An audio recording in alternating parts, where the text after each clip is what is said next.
আসসালামু আলাইকুম ওয়া রাহমাতুল্লাহ। আপনারা কেমন আছেন সবাই? আলহামদুলিল্লাহ ওয়াসসালাতু ওয়াসসালামু আলা রাসূলিল্লাহ ওয়া আলা আলিহি ওয়া সাহবিহি আজমাইন। আপনারা কি দুপুরে খাওয়ার পর ক্লান্তি লাগতেছে না? আচ্ছা আপনাদের একটা প্রশ্ন জিজ্ঞাসা করি। কে বলতে পারবেন?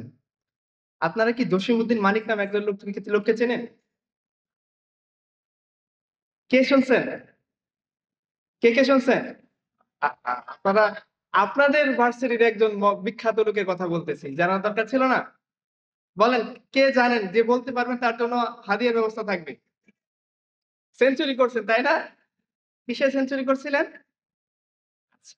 এইটা একদিকে মানে খুব হাসি লাগে বা হাস্যকর বিষয় মনে হয়। অপর পৃষ্ঠায় চিন্তা করেন তো যে এবং সে আপনাদের ভার্সিটির ছাত্র। সে যে সেঞ্চুরি করছিল তাকে সেঞ্চুরি মানিক বলা হয়। তো এই সেঞ্চুরির মধ্যে মুসলিম বোনরাও ছিলেন। যাদের সাথে সেই সেঞ্চুরির প্রোগ্রামে অংশ নিয়েছে। আপনাদের একটা রিপোর্টের কথা বলি। সেটা ডেইলি স্টারে প্রকাশিত হয়েছিল ১৯৯৮ সালে। হ্যাঁ? ২৬ সেপ্টেম্বরের মধ্যে। সেখানে বলা হচ্ছিল যে ২০ জন জাহাঙ্গীরনগর ইউনিভার্সিটির মেয়ে ধর্ষণের শিকার এবং ৩০০ জনের বেশি তারা সেক্সুয়ালি অ্যাবিউজড হয়েছিল। এরা কি আমাদের, আপনাদের পরিবার থেকে উঠে আসা মানুষ ছিল না মেয়েরা? নাকি হিন্দুস্তান থেকে এখানে পড়তে আসছিল? না পাকিস্তান থেকে পড়তে আসছিল না আফগানিস্তান থেকে? আমাদেরই মেয়ে ছিল না? হ্যাঁ, এখানে হয়তো বলতে পারবেন যে ৩০০ জনের মধ্যে হয়তো কোনো বিধর্মী ছিল। আমাদের জমিনের মেয়ে তো। আমাদের জমিনের না। এই যে মেয়েগুলো যে আসছে আমাদের পরিবারের মেয়ে না। আমাদেরই কোনো বোন, আমাদেরই কোনো খালা, আমাদেরই কোনো আত্মীয়-স্বজনের মেয়ে। একবার রাসূলুল্লাহ সাল্লাল্লাহু আলাইহি ওয়াসাল্লামের কাছে এসে একজন যুবক বয়সী একজন বলতেছিল, "ইয়া রাসূলুল্লাহ আমাকে আপনি জেনার অনুমতি দেন।" তো অন্যান্য সাহাবীরা ভাবছে যে এটাকে পিটায় সুদা করে ফেলবেন যে বেটা তুমি শরীয়ত প্রণেতার কাছে এসে বলতেছো জেনার অনুমতি? তো রাসূল সাল্লাল্লাহু আলাইহি ওয়াসাল্লাম তাদেরকে সরাই দিয়েছিলেন যে, "ওকে আসতে দাও, আমার সাথে কথা বলুক।" তো আল্লাহ রাসূলকে বলছেন, "ইয়া রাসূলুল্লাহ আমার খুব ইচ্ছা করতেছে জেনা করব, আমাকে একটু জেনার অনুমতি দেন।" রাসূলুল্লাহ সাল্লাল্লাহু আলাইহি সাল্লাম তাকে বলতেছেন, "আচ্ছা, তুমি যে জেনা করবা, এই জেনা যার সাথে করবা সে কি কারো বোন হতে পারে না?" বলছে, "হ্যাঁ, তা তো অবশ্যই পারে।" "তাহলে বলো তো তুমি কি তোমার বোনের সাথে জেনা করবা?" বলছে, "ছি, ছি, ছি। আপনি এটা কি বলতেছেন যে আমি আমার বোনের সাথে কিভাবে জেনা করব?" বলছে আল্লাহ রাসূল বলতেছেন পরবর্তী প্রশ্ন, "আচ্ছা, যার সাথে জেনার ইরাদা করছো, ইচ্ছা করছো, সে কি কারো ফুফু হতে পারে না?" বলছে, "তা তো অবশ্যই পারে।" বলছে, "তুমি কি তোমার ফুফুর সাথে জেনা করবা?" বলছে, ইয়া রাসূলুল্লাহ এটা কিভাবে সম্ভব যে একজন মানুষ তার ফুফির সাথে জেনা করবে?" বলছে, "দেখো, ওই মহিলাটা কি কারো খালা হতে পারে না?" বলছে, "হ্যাঁ, তা তো হতেই পারে।" তখন বলছে, "তুমি কি তোমার খালার সাথে কখনো জেনা করবা?" বলছে, "ইয়া রাসূলুল্লাহ এটা কিভাবে সম্ভব যে একজন মানুষ তার খালার সাথে জেনা করবে?" তখন রাসূলুল্লাহ সাল্লাল্লাহু আলাইহি ওয়াসাল্লাম বলতেছেন, "আরে তুমি যে জিনার ইরাদা করছো সে কারো বোন, কারো মা, কারো খালা, কারো ফুফু, কারো চাচী। তুমি তো তোমার বোনের সাথে, তোমার মার সাথে, খালার সাথে, চাচীর সাথে জিনা করবা না। তাহলে তুমি কিভাবে ইরাদা করছো যে তুমি অপরজনের বোন, অপরজনের খালা, অপরজনের ফুফু, অপরজনের চাচীর সাথে তুমি জিনা করবা?"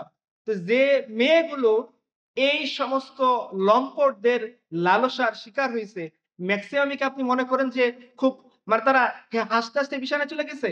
আমরা খবরে মাঝে, মাঝে পড়ি যে পদবি বাগানোর জন্যে বিভিন্ন মেয়েরা নেতাদের বেডে যায় বা যেতে বাধ্য হয়। এরকম আপনারা Facebook এ দেখছেন। এগুলো অহরহ হয়। Open secret. এরকম না যে ধরা যাবে না, বলা যাবে না, ছোঁয়া যাবে না কথা। ব্যাপারটা এরকম না। সবাই আমরা পড়ে অভ্যস্ত, দেখে অভ্যস্ত। সোশ্যাল মিডিয়াতে, প্রিন্ট, ইলেকট্রনিক মিডিয়াতে এগুলো আসে। এই যে মেয়েগুলো যায়, সবাই কি উইলিংলি যায়? ব্যাপারটা এরকম না। উইলিংলি যায় না। পরিবেশটা এমন যেহেতু আমরা সবাই এখানে ভার্সিটি স্টুডেন্টস আমরা সবাই জানেন, পরিবেশটা এরকম যে আপনি যদি ভার্সিটিতে সারভাইভ করতে চান আর আপনি যদি দিনদার না হন, আপনাকে অনেক কিছুতে ছাড় দিতে বাধ্য করা হবে। তার মধ্যে একটা হচ্ছে আপনার সম্ভ্রম। এবং এখানে কি শুধুমাত্র পুরুষরাই দায়ী? আমি ১ম আলোর আরেকটা রিপোর্ট বলি, যেখানে নৃবিজ্ঞান হলের একজন মহিলা ছিল যাকে বলা হতো গাঁজার সম্রাজ্ঞী। তার নাম ছিল সূচি। আপনাদের ভার্সিটির কাহিনী আমি বলতেছি, হ্যাঁ? উত্তরবঙ্গ থেকে একটা ছাত্রী ভর্তি হইছে। সেটা আমি ১৯৯৮ সালের কাহিনী বলতেছি। সে তার ছাত্রী বোনটার নাম আমি নাই বললাম। ওই গাঁজা সম্রাজ্ঞীর নাম বললাম। সে সূচি নামে পরিচিত এবং নৃবিজ্ঞান বিভাগের ছাত্রী ছিল। তো সে ওই উত্তরবঙ্গ থেকে আসা মেয়েটাকে তার হলে যখন উঠছে, ওঠার পরে তাকে তাদের রুমে নিয়ে গেছে এবং তার সিম্বল ছিল গাঁজা। তার রুমের সামনে গাঁজার গাছ লাগানো থাকবে। ১ম আলোর রিপোর্ট, আমার না। আমাকে বেঁধে রাখেন। চাইলে আমি ১ম আলোর মতিকে জিজ্ঞাসা করতে পারেন যে রিপোর্ট ঠিক কিনা। আচ্ছা। তো গাঁজা ছিল তার সিম্বল। এটা তার রুমের সামনে রাখা থাকতো এবং তাকে সবাই গাঁজা সম্রাজ্ঞী নামে চিনতো। সে রুমে, রুমে মেয়েদের হলে গাঁজার বিজনেস করত। তো এই সূচি ওই যে সিরাজগঞ্জের মফস্বল থেকে আসা একটা নারী, সে ভর্তি হইছে মাত্র ফার্স্ট ইয়ারে। আর আপনারা যারা এখানে সবাই মোটামুটি ফার্স্ট ইয়ার পার করে আসছেন হয়তোবা বা আছেন, যে ফার্স্ট ইয়ারে একটা নার্ভাসনেস কাজ করে প্রচুর। এত বড় একটা ইনস্টিটিউশনে আসলাম। এত বড় প্রতিষ্ঠান সাধারণত ভার্সিটি ছাড়া কখনো হয় না। হাই স্কুলগুলা এত বড় থাকে না, এত ছাত্র থাকে না, এত মানুষ থাকে না, এত টিচার থাকে না, এত পেরেশানিও থাকে না। তো সেও একটা মফস্বলের মেয়ে, অত দুনিয়া দেখে সে অভ্যস্ত না। অত মানুষ, অত টিচার, অত কালচারাল প্রোগ্রাম, অত বিশাল বিল্ডিং দেখে সে অভ্যস্ত না। সেও আসছে ভার্সিটিতে ভর্তি হইতে। জাহাঙ্গীরনগর বাংলাদেশের অন্যতম বৃহৎ একটা ইউনিভার্সিটি। সে অনেক স্বপ্ন নিয়ে ভার্সিটিতে আসছে। শিক্ষার আলো সে নিজের জীবনে জ্বালবে, সমাজের জীবনে জ্বালবে ইত্যাদি, ইত্যাদি, ইত্যাদি। সে ওই গাধা সম্রাজ্ঞী সুচির ভাগে পড়ছে এবং সুচি তাকে টার্গেট করছে। তাকে রুমে নিয়ে যাওয়া হয়েছে। রুমে নিয়ে যে সমস্ত প্রশ্ন আপনারা সম্মুখীন হয়ে আসছেন বা আপনাদের বড় ভাইরা হয়ে আসছে, কতজনের সাথে তুমি শুয়েছো? ১ম প্রশ্ন এটাই ছিল। তো সে বলতেছিল যে, "আমি তো মফস্বলের মেয়ে। আমি তো এগুলোতে অভ্যস্ত না, used to না। এটা তো আমাদের কালচার না। আমাদের পিতামাতা আমাদেরকে শিখাইছেন যে জেনা, ব্যভিচার এগুলো থেকে দূরে থাকার জন্যে। এগুলো আমি কেন করতে যাবো?" এই কথা শুনে গাদা সম্রাজ্ঞীর যে আরো তার চেলা-চামুন্ডা মহিলা, সে একটা মহিলা বা অন্যান্যরা মহিলা, মেয়েদের হলের কাহিনী, তারা হাসাহাসি শুরু করছে। এরপরে স এই ঘটনার শেষ হচ্ছে এভাবে ৪-৫ জন মিলে সিরাজগঞ্জের মফস্বল থেকে উঠে আসা মেয়েটার কাপড় খুলে ফেলছে। খুলে তার বিভিন্ন অঙ্গ নিয়ে তারা মুভ করতেছে, যোগ করতেছে, ভিডিও করতেছে। আর ওই মেয়েটা কাতরাচ্ছে, চিৎকার করতেছে। কিন্তু তাকে বলা হচ্ছে যে, "তুমি যদি আমাদের এই প্রসেস, আমাদের ডিমান্ড ফুলফিল না করো, এই হলে তুমি থাকতে পারবে না।" আচ্ছা, আমি আমাদের সময়কার একটা কাহিনী বলি। আমাদের সময় আমি যখন ভর্তি পরীক্ষা দিলাম, ম্যাথ ডিপার্টমেন্টে একটা ছেলে ফার্স্ট হইল। রেজাল্ট তো জাহাঙ্গীরনগরে ইনস্ট্যান্ট পাওয়া যায় না। দিনে, দিনে রেজাল্ট পাওয়া যায়। আমাদের সময় ছিল এরকম। বিভাগগুলো আলাদা, আলাদাভাবে পরীক্ষা হইতো। রেজাল্টটা ইনস্ট্যান্ট পেয়ে যাওয়া যাইত। হলে থাকতে, থাকতে রেজাল্ট দিয়ে দিত। আচ্ছা। তো ওই ছেলেটা তখন হলেই ছিল এবং সে ফার্স্ট হয়েছে সবাই জানতো। তাকে পুকুরের মধ্যে রাতের বেলা চুবিয়ে রাখা হলো এতটুকু। বুক পরিমাণ পুকুরের মধ্যে। ছেলেটা এত বেশি নার্ভাস হলো, এত বেশি পেরেশানির মধ্যে পড়লো যে সে শেষ পর্যন্ত ভর্তি হবে না এই সিদ্ধান্ত নিয়ে চলে গেল। হয়তো আজকে বলতে পারতেছি বলে এই কথাগুলো আমি আপনাদের সামনে বলার সাহস রাখতেছি। কারণ পরিবেশ এখন কিছুটা হলেও আমাদেরকে পক্ষ নিতে বাধ্য হইছে। যদিও পরিবেশ পক্ষ নিতে চায় না। যার একটা প্রমাণ আপনারা দেখতে পাচ্ছেন যে আপনাদের বারবার জেনারেটর লাগতেছে, তাই না? আচ্ছা। পরিবেশ আমাদেরকে সাপোর্ট দিতে চায় না। কিন্তু পরিবেশ বাধ্য হইছে মেনে নিতে। কারণ আমরা এখন এই পরিবেশের একটা অংশ। আমরা বলতে পারি যে, "তোমরা একটা সময় যে বুক ফুলিয়ে কথা বলতে, এটা তোমাদের বুকের জোরে না। তোমরা কথা বলতে ফ্যাসিবাদের উপর ভর করো।" আমরা যে কথা বলি, আমরা বুকের রক্ত ঢেলে দিয়ে এখানে কথা বলতে আসছি। আমরা এই ভূখণ্ডের স্টেক হোল্ডার, শেয়ার হোল্ডার। আমরা কোন ক্ষমতাসীনদের চেয়ারের গতিতে ভর করে কথা বলি না। আমরা কথা বলি এক আল্লাহর উপর ভরসা করে, এক জমিনের উপরে দাঁড়িয়ে, যে জমিন শাহজালাল আবাদ করে গেছে। তোমরা খোঁজো, তোমরা এমন কোন পূর্বপুরুষ পাবা না যারা আধিপত্যবাদ বিরোধী লড়াইয়ের মধ্যে নিজেরা পরিকল্পনা করেছেন, মানুষদেরকে একত্র করেছেন, ইংরেজদের দেওয়া পদ পদবীকে ছুঁড়ে ফেলে কৃষককে নিয়ে, চাষাকে নিয়ে, তার তার তাঁতিদেরকে নিয়ে, গ্রামের সাধারণ মানুষদেরকে নিয়ে, লাঠি নিয়ে জমিদারের বিরুদ্ধে দাঁড়ায় বলছেন, লাঙ্গল যার, জমি তার। ইংরেজরা এই দেশের ভূখণ্ডের অধিকারী না। ইংরেজরা আসছে বাইরে থেকে। তারা উপনিবেশবাদী। তারা এই জমির অধিকারী না, জমিকে দখল করছে। আর ইংরেজের চেলা-চামুন্ডা হচ্ছে জমিদার, যারা চিরস্থায়ী বন্দোবস্তের মাধ্যমে মুসলিম ভূখণ্ডের মুসলিম, অমুসলিম নির্বিশেষে সমস্ত কৃষকের রায়তের সম্পত্তিকে দখল করছে। শরীয়তুল্লাহ রহমাতুল্লাহি আলাইহি দাঁড়িয়ে গেছেন। কৃষক, রায়ত, হিন্দু, মুসলিম নির্বিশেষে সবাই তার পিছনে দাঁড়াইছে। লাঙ্গল নিয়ে, কোদাল নিয়ে, বাঁশ নিয়ে ইংরেজদের মোকাবেলা করছে। The ideology of Faraji movement একটা বই আছে, আপনারা পড়ে দেখবেন। সেখানে বলছে যে ইংরেজরা এত বেশি ভীত হইছে, তাকে নিয়ে ব্রিটেন রানীর কাছে রিপোর্ট করতে বাধ্য হইছে যে এমন একদল মানুষ দাঁড়ায় গেছে, যা না ইংরেজদের কোর্টে না তারা বিচার চাইতে আসে, না ইংরেজদের কাছে তারা নিরাপত্তা প্রার্থনা করতে আসে। ইংরেজদেরকে তারা ডাকাত মনে করে। তাদের আলাদা কোর্ট আছে, আলাদা শরীয়ত আছে, আলাদা সিস্টেম আছে, আলাদা বাহিনী আছে। আর এরা একটাই কথা বলে, ইংরেজরা এই ভূখণ্ডে উপনিবেশবাদী হিসেবে আসছে। জমিন আমাদের, জমিন আমরা আবাদ করব, ফসল আমরা ঘরে উঠাবো। ওকে যে আমার দিকে চোখ রাঙিয়ে আমাকে বলবে, "তুমি আমাকে ট্যাক্স দিয়ে দাও।" আমরা বলতে পারি আমাদের জোর এত দূর পর্যন্ত। আর তোমরা যারা হুতুম পেঁচা বানিয়ে আমাদেরকে ভয় দেখাইতা, তোমাদের জোর হুতুম পেঁচার পর্যন্ত যাও, তুমি হুতুম পেঁচার কাছে গিয়ে প্রার্থনা করো, আমি আমার মাওলার কাছে প্রার্থনা করি। আমরা দেখতে চাই হুতুম পেঁচা শক্তিশালী না, আর আরশ জমিনের মালিক রব আমাদের শক্তিশালী। আমরা আমরা ফেসিবাদের ঘাড়ে ভর করে এই কথাগুলো বলতেছি না, আমরা সেই মাবুদের উপর ভর করে বলতেছি যে মাবুদ আমাদেরকে শিখাইছেন যে তোমার কাছে যদি অমুসলিমকে জিম্মি রাখা হয়, তোমার দেশ যদি মুসলমান দেশ হয়, অমুসলিম যদি জিম্মি হিসেবে নিরাপত্তা কর দিয়ে তোমার রাষ্ট্রে বসবাস করে, খবরদার তার দিকে যদি চোখ তুলে তাকাও, তাকে যদি নির্বিচারে তুমি কখনো হাত দাও, তাকে যদি মারতে যাও, মনে রেখো তোমাদের নবীজি বলে গেছেন তুমি জান্নাত তো দূরের কথা, জান্নাতের ঘ্রাণও পাবা না। এরকম একটা সমাজের কথা আমাদের পূর্বপুরুষরা তখন বলতেন, যখন তোমাদের পূর্বপুরুষরা ওই ইংরেজের গোলামি করে বড় বড় পদ, ম্যাজিস্ট্রেট হওয়ার পদ, উকিল হওয়ার পদ, ব্যারিস্টারির পদ, বিলেতে পড়ার পদ, ডাক্তারি পদগুলো পাওয়ার জন্য তাদের পদলেহন করতেছিল। যে কালচার তোমরা প্রচার করো, সেই কালচারের গুরুদের কথা আমি বলতেছি। আমার কথা মানার দরকার নাই। আপনারা অমুসলিমদের লেখা বই পড়েন। ৩টা বইয়ের নাম আমি বলি, লেখকের নাম বলি। পার্থ চট্টোপাধ্যায়ের বই আপনারা পড়বেন। হ্যাঁ, অরবিন্দ পোদ্দারের বই আপনারা পড়বেন। বিনয় ঘোষের বই আপনারা পড়বেন। তিনজনই অমুসলিম, তিনজনই ইতিহাসের ভালো পণ্ডিত। তারা বলছে যে কালচার তোমরা প্রচার করার জন্য পেঁচার মূর্তি বানায় প্রচার করো। তিনজন লেখক বলছেন এই কালচার হচ্ছে স্পেশালি ওই সমস্ত কলোনাইজড যে পিপল ছিল, যা না তারা হিন্দুস্তানের স্বাধীনতায় বিশ্বাসী ছিল, না তারা হিন্দুস্তানের যে কালচার, যে নর্মস, যে ইথিক্স, এটাতে বিশ্বাসী ছিল। তারা সবাই ছিল ইংরেজদের গোলাম। আর এই গোলামির কালচার দিয়ে তারা এই বাংলার উপর চাপিয়ে আধিপত্যবাদকে তারা লং টার্ম সময় ধরে প্রচার করার জন্য যে একটা নীল নকশা ইংরেজ রাখছিল, এটা সবাই ছিল সেই নীল নকশার প্রত্যেককে তাবেদার।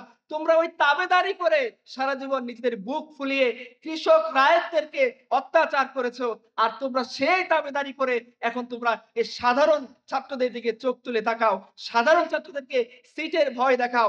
একজন মফস্বল থেকে আসা মেয়ে, তাকে নিয়ে তোমরা উলঙ্গ করে তার বিরুদ্ধে কথা বলে তাকে অপবাদ দিয়ে হল ছাড়া করার পরিকল্পনা করো। আমরা বুঝতে পারি না তোমরা কাপুরুষ কতখানি? আমাদের কাপুরুষতার সংস্কৃতি নেই, আমরা সত্য বলি, আমরা সত্যের অনুসারী। হ্যাঁ, ভুল হতে পারে পার্সোনাল জীবনে, কিন্তু আমরা মিথ্যা বাতিলের উপর ভর করে আসি না যে ৫ বছর পরে আমার চিন্তা করতে হয় আমার পোস্টটা থাকবে কিনা। ৫ বছর পরে আমাকে চিন্তা করতে আমার রোম তালাবদ্ধ করে কেউ আমাকে রিজাইন দিতে বাধ্য করবে কিনা। না, আল্লাহ তাআলার উপর ভরসা আমরা করি যে আল্লাহ আমাদেরকে অমুসলিমদের নিরাপত্তা দেওয়া শিখাইছেন, যদি সেটা ইসলামিক রাষ্ট্র হয়। আমাদের নবীজি শিখাই গেছেন যে মুসলিম রাষ্ট্রে বসবাসকারী, ইসলামিক রাষ্ট্রে বসবাসকারী কোন হিন্দুদের উপর, কোন বিধর্মীর উপর কেউ যদি আক্রমণ করে, যদি জিজিয়া দিয়ে সে থাকে, যে জিম্মি হয়, আল্লাহ রাসূল বলছেন আমি কিয়ামত দিন আমি নিজে তার বিরুদ্ধে মামলা দায়ের করব। আমরা নিরাপত্তা বিশ্বাস করি যদি সে সত্যি নিরাপত্তা কামনা করে, যদি সে নিরাপত্তা কর দিয়ে আমাদের সামনে অবস্থান করে। আর তোমরা এমন একটা সমাজ বানাইছো যে সমাজের দাওয়াত আমাদেরকে দাও, যে সমাজের মধ্যে তোমারই ঘর থেকে উঠে আসা কোনো নারী, তোমারই ফুপির কোনো নারী, তোমারই খালার বংশের কোনো নারী, সে যখন এখানে আসে ফার্স্ট ইয়ারে তোমরা এক একজনকে ধরে ধরে বলো এটা অমুক ভাইয়ের ভাগে, ওটা তমুক ভাইয়ের ভাগে, ওইটা আমার, এর দিকে কারো নজর দিবে না। জুনিয়রদেরকে তোমরা এই কথা বলো।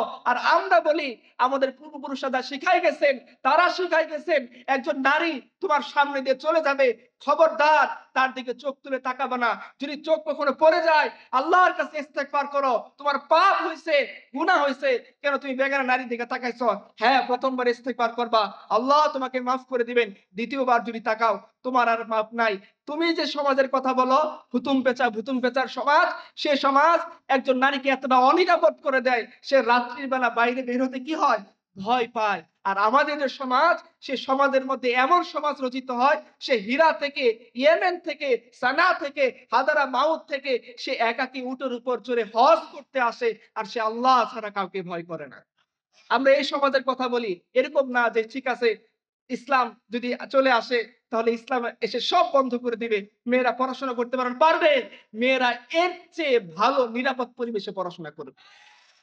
আমরা দেখছি যে এই আজকে একটা ঘটনা দেখলাম রাঙ্গামাটিতে, একজন বোন পরীক্ষা দিতে গেছে, তাকে প্রিন্সিপাল পরীক্ষা দিতে দেয়নি, হ্যারাসমেন্ট করছে, সে কেন নেকাব খুলতেছে না। তার আগে পরে সবাই বলতেছে সে আমাদের ক্লাসের মেয়ে, তাকে কেন আপনি এভাবে হ্যারাসমেন্ট করবেন।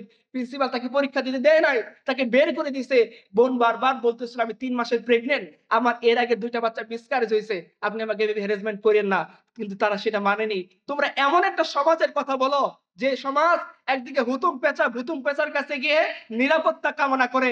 ওই সমাজের পুরুষরা এসে তোমাদের পহেলা বৈশাখের মধ্যে এসে একটা মেয়ের কাপড় টেনে ছিঁড়ে খুলে ফেলে তাকে ভিডিও করে, এইরকম সমাজ। আর আমরা এমন সমাজের কথা বলি, বৈরু কাইনুকার বাজারে যখন আমাদের বোন গেছে ইহুদি, তাকে তার স্বার্থ চরিতার্থ করার জন্য বোনের বোরকাকে দড়ির সাথে বেঁধে দিছে, তিনি উঠার সময় সেটা খুলে গেছে, তার সতর উন্মুক্ত হয়ে গেছে। ওইখানের বাজারে ছিল মুসলমান, যে বোনের এরকম নির্যাতন দেখে সে সহ্য করতে পারেনি, সে এক রূপে ওই ইহুদির কাল্লা ওইখানে দ্বিখণ্ডিত করে দিচ্ছে। এইটার নাম গায়রত, এটাকে বলে গায়রত। আর তোমরা পর্দার আড়ালে একটা বেগানা, একটা অসহায় মফস্বল থেকে উঠে আসা নারীকে পদের লোভ দেখিয়ে, তাকে পদ পদবীর পোস্টের লোভ দেখিয়ে, তাকে একটা সিটের লোভ দেখিয়ে তোমরা যে ভক্ষণ করে, এটা কাপুরুষতা। আমাদের নিরাপত্তা, আর তোমরা এদেরকে ভোগ্য পণ্য হিসেবে ব্যবহার করতে স্বাচ্ছন্দ্য বোধ করো। তোমরা তুলে দাও, ভাগাভাগি করে নাও। আর আমরা বলি এ তার স্বামীর জন্য আল্লাহ তাকে নিয়োজিত করছেন, কোনো পুরুষের ক্ষমতা নাই। আমরা জীবিত থাকবো, আমাদের বোনের দিকে কেউ চোখ তুলে তাকাবে। মোহাম্মদ ইবনে কাসিম কেন আসছিল? বোনের নিরাপত্তার জন্য আসছিল। বাংলার সুলতানরা কি করেছেন? মুসলিমদেরকে, অমুসলিমদেরকে ঘর ঘর তারা নিরাপত্তা দিয়েছেন। আজকে আমরা দাঙ্গা দেখেন, হামলা দেখেন, কখন দেখেন সব দাঙ্গা। দীনেশ চন্দ্র সেন বলছে যে সমস্ত দাঙ্গা হয়েছে ইংরেজদের আমলে। বাংলার সুলতানরা যখন ছিল, না হিন্দু মুসলমানের মধ্যে দাঙ্গা লাগছে, না মুসলমান হিন্দুর মধ্যে দাঙ্গা লাগছে। কারণ মুসলমানরা জানে যে এই সালতানাতের মধ্যে, ইসলামী ভূখণ্ডের মধ্যে অমুসলিমরা হচ্ছে জিম্মি, তারা জিম্মি কর দিবে আমাদেরকে, আমরা তাদেরকে নিরাপত্তা দিব। তাদের মেয়ের দিকে তাকাবো তো দূরের কথা, তাদের মেয়ে কিভাবে নিরাপদ থাকে।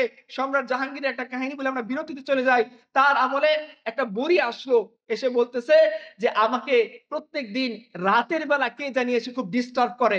রাতের বেলা আমি আমার নাতিকে নিয়ে থাকি, তার পিতা তো দূরে ব্যবসায় চলে গেছে, বাসায় ঘরে আর কেউ নাই, আমি খুব অনিরাপত্তা ফিল করি, আমাকে একটা ব্যবস্থা করে দেন। সম্রাট শাহজাহান তিনি বলছেন ঠিক আছে যাও, পরদিন রাতে আমি আসতেছি দেখার জন্য কি ঘটে। উনি গেছেন, গিয়ে দেখেন সেই বদমাশটা আবার দরজায় ঠক ঠক করতেছে। সম্রাট শাহজাহান দরজা খুলে বলছেন তুমি তাকে ভিতরে ঢোকাও। ভেতরে ঢোকানোর সাথে সাথে তাকে বলছে তুমি লাইট নিভাও। সে কুপি বাতি নিভিয়ে দিছে। এরপর সম্রাট শাহজাহান তার কল্লাকে দ্বিখণ্ডিত করে বলছেন এইবার তুমি বাতি জ্বালাও। বাতি জ্বালানোর পর দেখা গেল তিনি সুবহানাল্লাহ বললেন। বুড়ি জিজ্ঞাসা করলো সম্রাট আপনি কেন বাতি বন্ধ করতে বললেন, কেন আবার এই দৃশ্য থেকে সুবহানাল্লাহ বললেন? বলছে বুড়িয়া শোনো, আমি মনে করছিলাম যে আমার সাম্রাজ্যের মধ্যে আমার ছেলে ছাড়া কেউ তো এরকম সাহস করবে না যে একজন বেগানা নারীর দিকে, নিষ্পাপ নারীর দিকে, পবিত্র নারীর দিকে সে জেনা করার জন্য তার দরজায় এসে ঠকঠক করবে। এটা তো আমার ছেলে ছাড়া সম্ভব না, এত বড় স্পর্ধা কার হবে? এই জন্য আমি যখন আসছি তোমাকে বলছি তুমি তাকে ঘরে ঢুকিয়ে আগে বন্দি করো, এরপরে লাইট নিভাও, যাতে আমি তাকে কতল করার সময় যদি আমার ছেলেও হয় তাকে কতল করতে আমার দিল না কাঁপে। এই জন্য বলছি লাইট নিভাও। লাইট নিভানোর পর কতল করে দেখি যে না এটা আমার ছেলে না। তখন আমি আল্লাহর শুকরিয়া আদায় করলাম যে আল্লাহ আমার করে এমন কুলাঙ্গারের জন্ম দেন নাই যে একজন বেগানা নারী ইজ্জতের জন্য তার দরজায় গিয়ে ঠক ঠক ঠক ঠক করে। এই আমাদের সমাজ। আর তোমাদের সমাজ ভুতুম পেঁচার সমাজ। তোমাদের সমাজ এই সমস্ত কলকির সমাজ। তোমাদের সমাজ গাজার সমাজ, যে সমাজের নারী ভোগ্যপণ্য, যে সমাজের নারী ব্যবসায়িক পণ্য। এক টাকার শ্যাম্পু থেকে নিয়ে তোমার লাখ টাকার গাড়ি পর্যন্ত একজন নারীর দেহকে সামনে রাখো। এই বিশ্রী মন মানসিকতা আমাদের সমাজের মধ্যে নেই। আমাদের সমাজের নারীরা পবিত্র। আর তারা দায়িত্ব পালন করবে কেন? নারীর সমস্ত দায়িত্ব যে পুরুষরা পালন করে সেটা আমাদের সমাজ। আর তোমরা নিজেরা ঘরে বসে বাচ্চা পালো, অপর তোমার বউকে বসের চা ট্রে দিয়ে বসের রুমে পাঠিয়ে দাও। এরকম ব্যাগার সমাজ ইসলাম আমাদেরকে দেয় না। এজন্য আমরা যে সমাজের কথা বলি বুক ফুলিয়ে বলি, কারণ এই সমাজ এমন কোনো কিছু দেয় না যে সমাজ প্রত্যেকটা মানুষকে অনিরাপদ করে দেয়। এই সমাজ এমন কিছু দেয় না একটা সিটের জন্য যে তার ছোট ভাইকে এক বালতি পানি দিয়ে, একটা সিপি বোতলের সিপি দিয়ে বলে এই বালতিতে কতটুকু পানি আছে সারা রাত মাপো। যে এই সমাজ ম্যাচের কাঠি ধরিয়ে দিয়ে একটা বাচ্চাকে, ফার্স্ট ইয়ারের বাচ্চাকে বলে না যাও এই মাওলানা ভাসানী হলের আয়তন কতটুকু এটা ম্যাচের সিপি দিয়ে তুমি মেপে আসো। এরকম অসংখ্য বর্গ ইতর সমাজ, ইতর ইউনিভার্সিটি মুসলিম মা তৈরি করেনি। মুসলিম মা তৈরি করেছে এমন ইউনিভার্সিটি তার নারীরা পড়তে আসবে, নারী শিক্ষিকার কাছে পড়বে, এই মহিলা ইজ্জত আবরু নিয়ে রাস্তা দিয়ে নিরাপদে তার বাড়িতে ফিরে যাবে। আর কেউ যদি চোখ তুলে তাকায়, মুসলিম মার গায়কমান যুবকরা তার চোখকে উপরে তুলে। যে কথাটার মূল সারাংশ ছিল এরকম, যদি এখানে কোনো অমুসলিমও থাকেন তাকেও বলবো আপনারা আমাদের কথাগুলো শোনেন।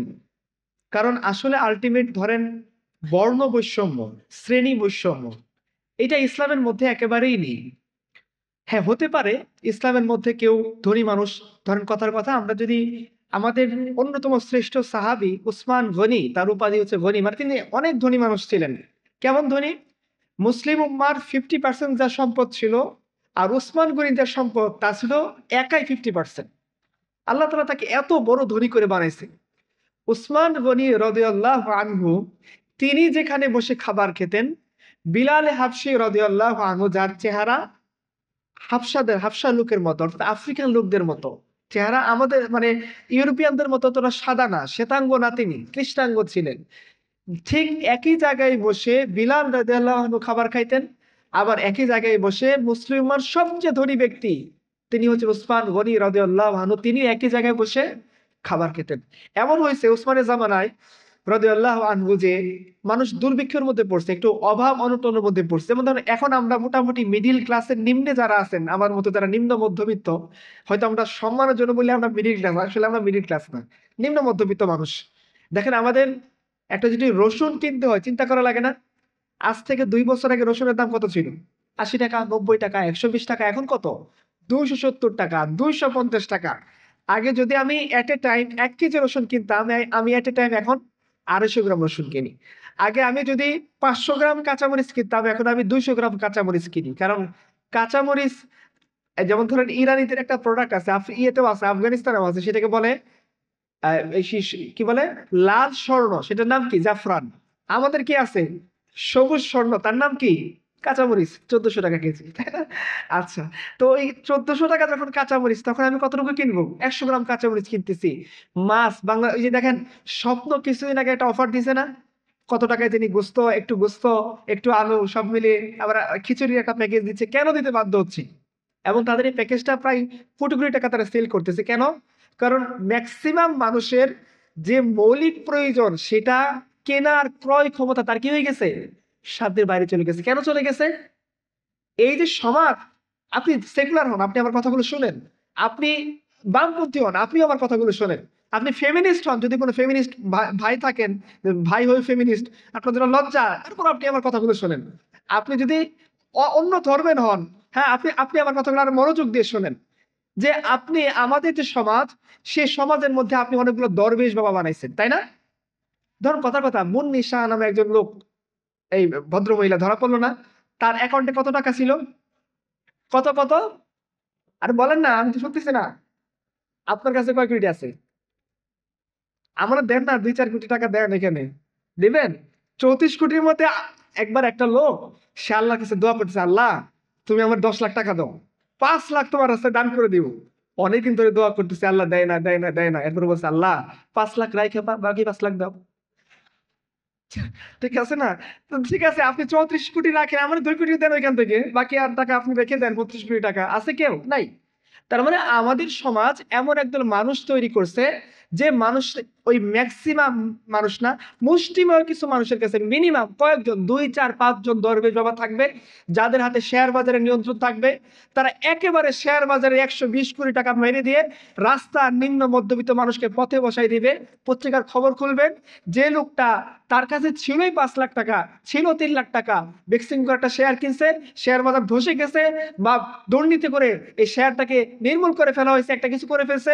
ওই লোকটা, তার ৩ লাখ টাকাই ছিল সম্বল, তার মধ্যে হয়তো দেখা যাচ্ছে ২ লাখ টাকা তার স্ত্রীর গহনা বেচা টাকা, তার সন্তানের জন্য রেখেছিল শিক্ষা বাবদ খরচ ওইটার টাকা, তার মার ওষুধের টাকা, তার বাবার টাকা, তার প্রতিবেশীর টাকা জড়ো করে সে ৩ লাখ টাকা দিয়ে একটা শেয়ার কিনছে। রাতারাতি শেয়ার পড়ে গেছে, সে রাস্তায় দাঁড়াইছে। এই সমাজ তাকে সলিউশন দেয় নাই, কারণ এই সমাজ জানে যে পুলিশের কাছে সে সমাধান চাইতে যাবে, ও পুলিশও রাত শেষে ওই দরবেশ বাবাকে সেজদা দিয়ে আসে।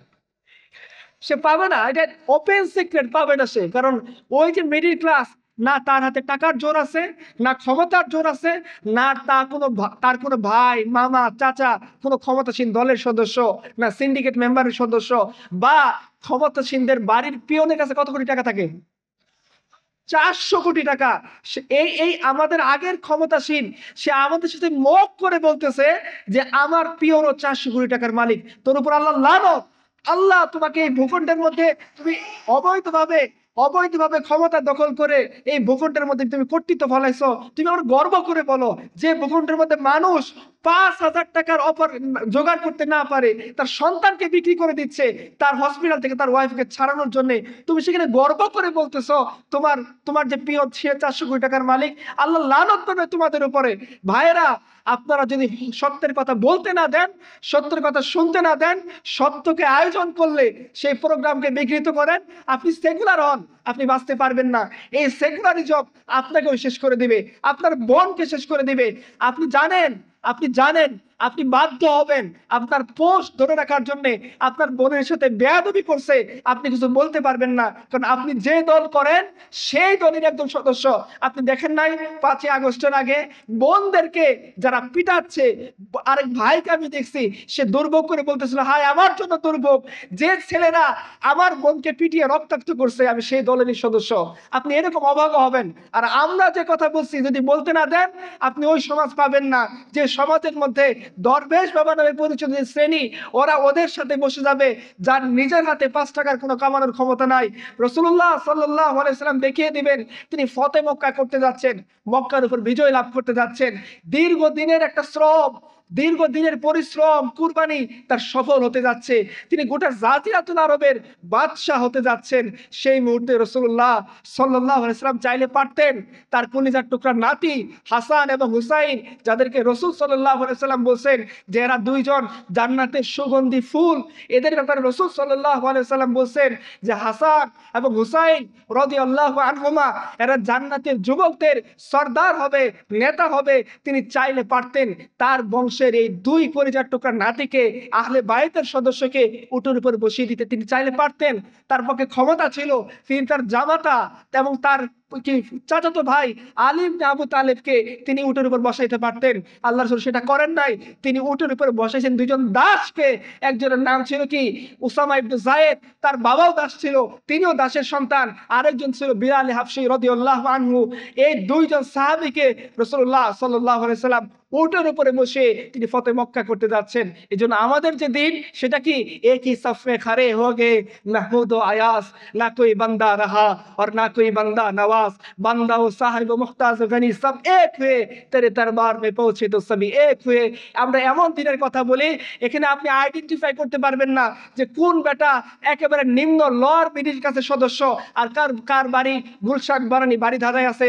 কেননা গুলশান বানানি যেতে যার ফ্ল্যাট আছে 5 তলা, ও বসে মাটিতে বসে খাইতেছে। আর যে গ্রাম থেকে উঠে আসে সদ্য একজন মুসলিম পরিবারের সদস্য, তার একটা গরু আছে, একটা মাটির ঘর আছে, আর সম্বল নাই, ও বসে এই লোকটার সাথে একই প্লেটে খাবার খাচ্ছে। এবং আমাদের সমাজ এমন একজন মানুষকে বানিয়ে যায় যারা মুসলিম উম্মার 50% সম্পদের অধিকারী হওয়া সত্ত্বেও যখন দুর্ভিক্ষ হচ্ছে, উসমান গনি রাদিয়াল্লাহু আনহু তার জন্য গোস্তের টুকরা আনা হয়েছে, উটের গোস্ত, উটের থুল মাংস, ভালো টেস্টি মাংস। তিনি বলতেছেন খবরদার, যতদিন দুর্ভিক্ষ না শেষ হবে আমাকে তোমরা ভালো খাবার দিবে না। যেদিন আমার সাধারণ জনতা এই ধরনের খাবার খাওয়ার যোগ্যতা অর্জন করবে, ওই দিন আমি গিয়ে এই ধরনের খাবার খাবো। নিয়ে যাও, আমার জন্য নিয়ে আসো শুকনা রুটি, আমার জন্য নিয়ে আসো সামান্য একটু চর্বি, ওই গন্ধযুক্ত চর্বি আর শুকনা রুটি দিয়ে আমি উসমান ততদিন খাবো যতদিন পর্যন্ত আমার রাজত্বের মধ্যে, আমার খিলাফতের মধ্যে একটা সাধারণ মানুষ যতদিন পর্যন্ত এরকম খাবার না খাইতে পারবে ততদিন আমি খাবো না। এই খাবারকে নিয়ে যাও। এইটা হচ্ছে সেই দিন। আপনার দিন দরবেশ বাবাদের বানাবে, যারা শেয়ার বাজার থেকে টাকা মারবে, যারা ব্যাংক থেকে টাকা লুট করবে, গোটা ব্যাংককে আস্ত গিলে খাবে, গোটা দেশকে বিক্রি করে দিবে, গোটা দেশকে তাবেদার রাষ্ট্র বানাবে, গোটা দেশের মধ্যে স্বাধীনতা সার্বভৌমত্বকে বিঘ্নিত করে অপর দেশের ট্রেনকে এই দেশের বুক চিরে চলতে তারা সাহায্য করবে। তারা এমন কিছু করবে যে আমাদের বিডিআর জওয়ানরা যখন বড়াইবাড়ির যুদ্ধ হলো, অপর পক্ষ থেকে শত্রুপক্ষ আক্রমণ করলো, মাত্র 3, 4, 5 জন মিলে লড়াই শুরু করলো, 17 জন সেনা লড়াই করলো। ওদের ম্যাক্সিমাম সৈন্যকে তারা কি করছে, একেবারে উপযুক্ত শিক্ষা দিয়ে ওই দেশে যেতে বাধ্য করছে। যে বিডিআর প্রধান ওই সময় নেতৃত্ব দিয়েছিল তাকে স্বেচ্ছায় অবসরে বাধ্য করা হয়েছে। কাদের নির্দেশে? আপনারা এরকম সমাজ তৈরি করবেন, বলবেন স্বাধীনতা সার্বভৌমত্বের কথা, আর হুজুরদেরকে দোষবেন যে হুজুররা স্বাধীনতা সার্বভৌমত্বে বিশ্বাস করে না। এই চুক্তি কি হুজুররা করছে? এই ট্রেন যে আমাদের দেশ যে যাবে চুক্তি কারা করছে? হুজুররা করছে? এই চুক্তি আপনারা করছেন। আর আপনারা যদি মনে করেন যে না সমাজ এইভাবে চলুক, তাহলে সমাজ এইভাবে চললে ওইটা হবে যেটা আপনারা চান না। আর যেটা চান সেটা যদি হতে দিতে চান, এই প্রোগ্রাম হইতে দিতে হবে, এই ভাইদেরকে কাজ করতে দিতে হবে, ন্যায় আদল ইনসাফের কথা বলতে হবে। মনে রাখবেন সম্মানিত ভিসি যিনি আছেন, আপনি বিপদে পড়লে এই ভাইরা এগিয়ে যাবে। আর আপনি যদি দিনের কথা বলতে না দেন, আদল এবং ইনসাফের কথা বলতে না দেন, মনে রাখবেন এটা ওপেন সিক্রেট। আপনিও জানেন, কারণ আপনিও ভার্সিটি স্টুডেন্ট ছিলেন, আমরাও ভার্সিটি স্টুডেন্টস। আমরা জানি একটা সেমিস্টার শেষ হওয়ার পর এমন নিকৃষ্ট গালি তার টিচারকে লক্ষ্য করে দেয়, ওই গালি শুনে টিচারের বমি আসবে। আপনি যদি চান এটা পরিবর্তন হোক, আপনার ভাইদেরকে কাজ করতে দিবেন, কারণ ভাইয়েরা এমন আদর্শ সমাজের কথা বলবে। আপনারা পড়ছেন না ছোটবেলায় শিক্ষাগুরুর মর্যাদা কবিতা? বাদশাহ গিয়ে দেখে তার সন্তান শিক্ষকের জন্য অজুর পানি ঢেলে দিচ্ছে। বাদশাহ আলমগীর খবর দিছে যে শিক্ষক আপনি আমার দরবারে আসেন। শিক্ষক দরবারে গেছে, যাওয়ার আগে তার মনে হচ্ছে না জানি আমার কত বড় ভয়, শাহজাদাকে দিয়ে আমি অজুর পানির জন্য তাকে আমি ইউজ করছি, সে পানি ঢালতেছিল, আমি অজু করছি, হয়তোবা বাদশাহ আমার কল্লা ফেলে দিবে। বাদশাহ সম্রাট আওরঙ্গজেব রহমতুল্লাহ এর দরবারে শিক্ষক গেছে, তার ছেলের শিক্ষক বলতেছে, হে মহান শিক্ষক আপনি এটা কি করছেন? বলছে কি করছি? বলছে আমার ছেলেকে আপনি উপযুক্ত শিক্ষা দেন নাই। বলছে কেন বাবা? বলছে আমার ছেলেকে যদি উপযুক্ত শিক্ষা দিতেন তাহলে সে আপনার পা ধোয়াই দিত। আমরা আপনাদের কারো বিরোধিতা করি না, আমরা ন্যায় এবং ইনসাফের কথা বলি। যে সম্মান আপনার চেয়ারে আপনি উপযুক্ত হবে আদল এবং ইনসাফের আলোকে পান, সেটা আপনাকে নিশ্চিত করবে এই হুজুররা। ঠিক তেমনি ভাবে কেউ যদি জুলুম করে, সেই জুলুমের কালো হাতও ভেঙে দেবে ইনশাল্লাহ এই হুজুররা। যদি কোনো বনের দিকে সে আসুক সিরাজগঞ্জ থেকে, আসুক দিনাজপুর থেকে, আসুক পঞ্চগড় থেকে, আসুক টেকনাফ থেকে, সে এই জমিনের নারী, সেই ভূখণ্ডের সন্তান, সে কালেমা পড়ে এখানে আসছে, সে আমার বোন। রাসূলুল্লাহ সাল্লাল্লাহু আলাইহি সাল্লাম বলছেন, মনে রেখো মুসলিম উম্মাহ একটি দেহের মতো, যেমন দেহের কোনো একটা জায়গায় আঘাত পেলে সারা দেহ সেই ব্যথা অনুভব করে, ঠিক তেমনি ভাবে কোনো বোন যদি র্যাগের শিকার হয় কোনো হলে, আমি সেই ব্যথা অনুভব করি। কোনো ভাই যদি ফার্স্ট ইয়ারের কোনো ভাই মেন্টাল টর্চারের মধ্যে পড়ে, যাকে তারই কোনো বড় ভাই ইমিডিয়েট সিনিয়র প্যান্ট খুলাইতে বাধ্য করছে, ইমিডিয়েট সিনিয়র ম্যাচের কাঠি দিয়ে গোটা হল মাপতে বাধ্য করছে, পুকুরের মধ্যে সারা ডুবাই রাখছে, তাকে উলঙ্গ করে তাকে নৃত্য করতে বাধ্য করছে, মনে রাখো আমরা আদল ইনসাফের কথা বলি। পুরো ভার্সিটি স্টুডেন্ট এরকম হবে না, এমন জেনারেশন তৈরি হবে যে তারা বড় ভাই হয়েও ছোট ভাইয়ের কাপড় কেচে দিবে, বড় ভাই হয়েও ছোট ভাইয়ের ফাইল পত্র কেনার লোকেশন দেখায় দিবে, বড় ভাই হয়েও সে দেখিয়ে দেবে কোন জায়গায় সস্তায় খাবার পাওয়া যায়, কোন জায়গায় ভালো কিছু করা যায়, কোন টিচার ভালো পড়ায়, কোথায় গেলে উন্নতি হবে, কেরিয়ার কিভাবে ঠিক হবে। এইরকম একটা জেনারেশন গড়ে উঠবে। আপনারা যদি প্রোগ্রাম না হতে দেন, দিনী কাজ না করতে দেন, এমন জেনারেশন গড়ে উঠবে। আপনাদের জাহাঙ্গীরনগরের কাহিনী, গেটের ভিতরে টিচারকে খুন করে ফেলছে, আছেন আপনাদের কাহিনী না? এটা আপনারাই গড়ে তুলছেন, কারণ আপনারা শিক্ষাগুরুর মর্যাদা নামের কোনো চ্যাপ্টার পড়ার নাই। আপনারা শিখাইছেন কিভাবে প্রতিপক্ষকে ঘায়েল করতে হয়, কিভাবে কুৎসা রটাইতে হয়। আপনি ক্লাসের মধ্যে আরো 10 জন টিচারকে বদনাম করছেন, ও শিখছে যে একজন মানুষের বদনাম করা এইভাবে জায়েজ। আপনি আরেকজনকে অপমান করছেন, ও শিখছে আরেকজন মানুষকে অপমান করা জায়েজ। আপনি আরেকজনের নামে কুৎসা রটিয়ে আরেকজনকে হটিয়ে চেয়ার দখল করছেন, ও শিখছে যেভাবে চেয়ার দখল করা জায়েজ। আমার টিচার যদি আরেক টিচারকে সরিয়ে অবৈধভাবে চেয়ার দখল করতে পারে, আমিও সুযোগ পেলে ওই বেটার কল্লা ফেলে দিয়ে আমি চেয়ার দখল করবো। এটা তারা শিখছে। এটা আপনারা যদি এই কাজগুলো হতে না দেন, উম্মার শিক্ষা আপনি যদি না দেন, যে আপনি টিচার, আপনিও মুসলিম উম্মার সদস্য, আপনার যে ছেলেটা শিখতে আসছে ও মুসলিম পরিবারের সদস্য, যে মেয়েটা পড়তে আসছে তাকে আপনি ভোগ্যপণ্য মনে করে তাকে আপনি টিচ করেন না, তার বোকা খুলতে আপনি বাধ্য করেন না। মনে রাখবেন একজন আছেন তিনি দেখতেছেন। আপনি কি মনে করছেন আপনার চাকরি শেষ হয়ে যাবে, আপনি একদিন রিটায়ারমেন্টে চলে যাবেন, এই ছেলেগুলো আপনাকে দেখলে থুতু দিবে, কারণ আপনি তাকে নীতি নৈতিকতা শিক্ষা দেননি। আর আপনি যদি ওইরকম শিক্ষাগুরু চান, ওইরকম টিচার চান যে আপনি অজু করতেছেন, সে দৌড়াই যাবে আমার স্যার অজু করতেছে, তাকে অজুর পানি ঢেলে দেয়, তার পাটাকে মুছিয়ে দেয়, মুছার শেষে একটু টিস্যু নিয়ে দেয় যে আমার স্যার। অনেকদিন পর দেখা হয়েছে, সেই বাইক থামাই দিছে, স্যার আপনি আমার একটা কোর্স নিয়েছিলেন, আমার মনে আছে, আমি অনেক উপকৃত হয়েছি, আপনার জন্য স্যার অনেক দোয়া রইল, আপনি আমার জন্য দোয়া করবেন। এই ট্রেডিশন যদি আপনারা দেখতে চান, এই ধরনের মানসিকতা যদি আপনাদের সন্তানদের মধ্যে তৈরি করতে চান, আপনাদেরকে ইসলামের কথা বলতে দিতে হবে। যারা হুতুম পেঁচা ভুতুম পেঁচা বানায়, তারা হুতুম পেঁচা ভুতুম পেঁচার উপর আঘাত আসলে কথা বলবে, আপনার সম্মানের উপর আঘাত আসলে তারা কোনো কথা বলবে না। তারা বরাদ্দ পাওয়ার জন্য পাগল হয়ে যাবে। আপনাকে যদি কেউ অন্যায়ভাবে ক্লাসের মধ্যে থাপ্পড় দেয়, আপনার চেম্বার বন্ধ করে কেউ যদি পিটিয়ে আপনাকে চলে যায়, আপনাকে যদি বাধ্যতামূলকভাবে অবৈধভাবে অবসর গ্রহণ করতে বাধ্য করলে, এই হুতুম পেঁচার অনুসারে কথা বলবে না। এদের যদি গাজার টাকা কমাইতেন তাহলে কথা বলতেন।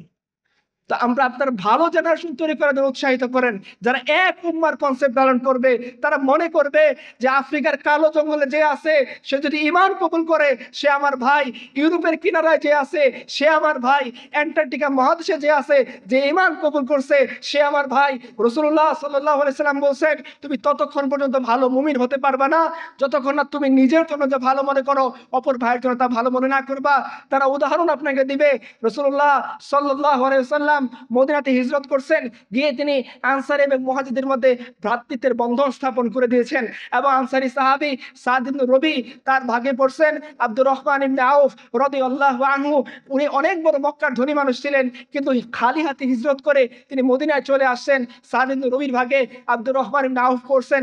সাদ ইবনে রবি তাকে বাসায় নিয়ে গেছেন, প্রপোজাল দিচ্ছেন যে ভাই শুনে রাখো, আমি মদিনার সবচেয়ে বড় ধনী, তুমি যদি চাও আমার অর্ধেক সম্পদ তোমার নামে লিখে দেব, তুমি যদি চাও আমার একাধিক স্ত্রী আছে যাকে পছন্দ করবা তালাক দিয়ে দিব, ইদ্যত পালন শেষ হলে তুমি তার সাথে বিয়ে করে নিবা, তুমি কি চাও? উনি বলতেছেন না ভাই, আমি তোমার সম্পদ চাই না, তোমার অর্থ চাই না, তুমি যে কুরবানি করছো আল্লাহর জন্য আমার সামনে, আল্লাহ তোমার কুরবানিকে কবুল করো, তুমি আমাকে বাজার দেখায় দাও। আব্দুর রহমান ইবনে আউফ বাজারে গেছেন, ব্যবসা করতে করতে মদিনার বৃত্তশালী, উনি মদিনাতেও গিয়ে বৃত্তশালী হয়ে উঠছেন। এই যে সমাজ আমাদেরকে উৎসাহ দেয়, তোমার টাকা আছে মনে রেখো তুমি 10 তলায় উঠে বসে আছো আর তোমার নিচ তলায় বসে একজন বিধবা সে তার সন্তানকে খাবার দিতে না পেরে রাতের বেলা দেহ বিক্রি করতে বাধ্য হচ্ছে, তুমি পরিপূর্ণ মুমিন হতে পারবে না। তুমি আরামে হলের মধ্যে সিটের মধ্যে বসে আছো, তোমার কোনো বোন সিটের অভাবে এই ধরনের দাসত্ব করতে বাধ্য হচ্ছে, তার কাপড় খুলে ফেলা হচ্ছে, তাকে নিয়ে মক করা হচ্ছে, তাকে তার টিচার অপমান করতেছে। যতক্ষণ এই বোনের দুঃখ তুমি অনুভব করতে না পারবা তুমি পরিপূর্ণ মুমিন হতে পারবে না। তুমি মনে রেখো, তুমি ভালো রুমে আসো, 4 জনের রুমে গণরুমের মধ্যে যে ছেলেটা আছে তাকে উলঙ্গ করে সমকামিতায় লিপ্ত হতে বাধ্য করা হয়েছে। প্রথম আলোর রিপোর্ট। এই ধরনের সমাজ তারা চাইবে না, তারা ফিল করবে। আর যতদিন ফিল না করতে পারবে যে যেখানে উলঙ্গ করে নাচানো হয়েছে সে আমার ভাই, যে বোনকে কষ্ট দেওয়া হয়েছে সে আমার বোন, যাকে সিট থেকে বঞ্চিত করা হয়েছে সেও আমার লোক, আমার রক্তের। এবং তারা জানে ওমর ইবনুল খাত্তাব তাদেরকে শিখিয়ে গিয়েছেন, কাবার দিকে তাকিয়ে তিনি বলেছেন, আরে কাবা তুমি অনেক বেশি দামি, কিন্তু মনে রেখো মুসলিম উম্মার রক্ত তোমার চেয়ে বেশি দামি। যে কাবাকে দেখলে আমরা আবেগ আপ্লুত হই, এই মুসলিম উম্মাহ যতক্ষণ পর্যন্ত মুসলমানের রক্ত অবৈধভাবে ঝরানো দেখে সেই পরিমাণ আবেগ আপ্লুত না হবে তারা পরিপূর্ণ মুমিন হতে পারবে না। এটা এই দিনের শিক্ষা। এই দিন এমন ভ্রাতৃত্ববোধ তৈরি করবে। ইয়ারমুকের যুদ্ধের মধ্যে ইকরিমা রাদিয়াল্লাহু আনহু তৃষ্ণার্ত অবস্থায় কাতরাচ্ছেন, তার ফুফাতো ভাই তার জন্য এক গ্লাস পানি আনছে, তিনি খেতে যাবেন, এই মুহূর্তে তার মনে পড়ছে তার পাশের একজন ভাই আরো তীব্রভাবে কাতরাচ্ছেন। তিনি বলছেন, ভাই আমার তৃষ্ণা তো আমি কোনো রকমে চেপে রাখতে পারবো, ওই ভাইকে পানি দাও। ওই ভাইয়ের কাছে নিয়ে গেছেন, ওই ভাইও ফিরাই দিচ্ছেন। আমার পাঁচজন বেশি কাতরাচ্ছেন, তার কাছে পানি নিয়ে যাও, তার কাছে পানি নিয়ে গেছেন, জেনে দেখেন তিনি মারা গেছেন।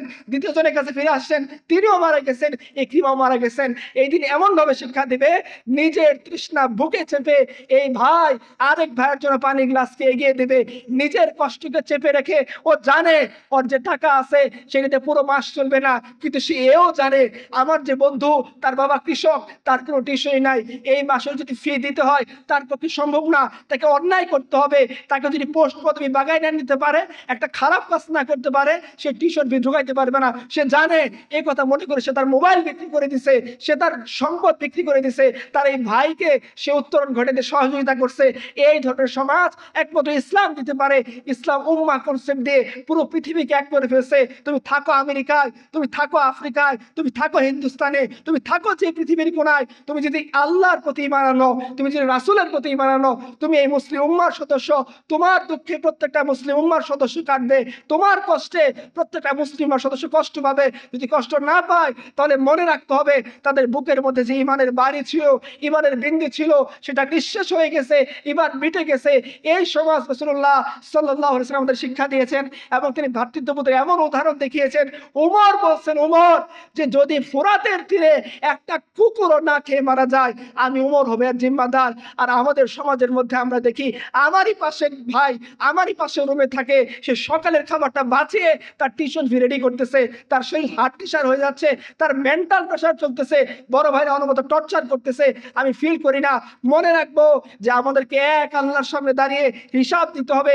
আল্লাহ বলবেন তোমার সঙ্গে জুলুমের শিকার হয়েছিল অমুক ভাই, তুমি কেন তাকে নিবৃত করো নাই? তুমি কি নবীজির হাদিস পড়ো নাই যে রাসূলুল্লাহ সাল্লাল্লাহু আলাইহি ওয়াসাল্লাম বলে গেছেন এক মুসলমান আরেক মুসলমানের উপর না জুলুম করতে পারবে আর না সে জালিমকে সহযোগিতা করতে পারবে, জালিমকে সে থামাবে, মজলুমকে সে রক্ষা করবে।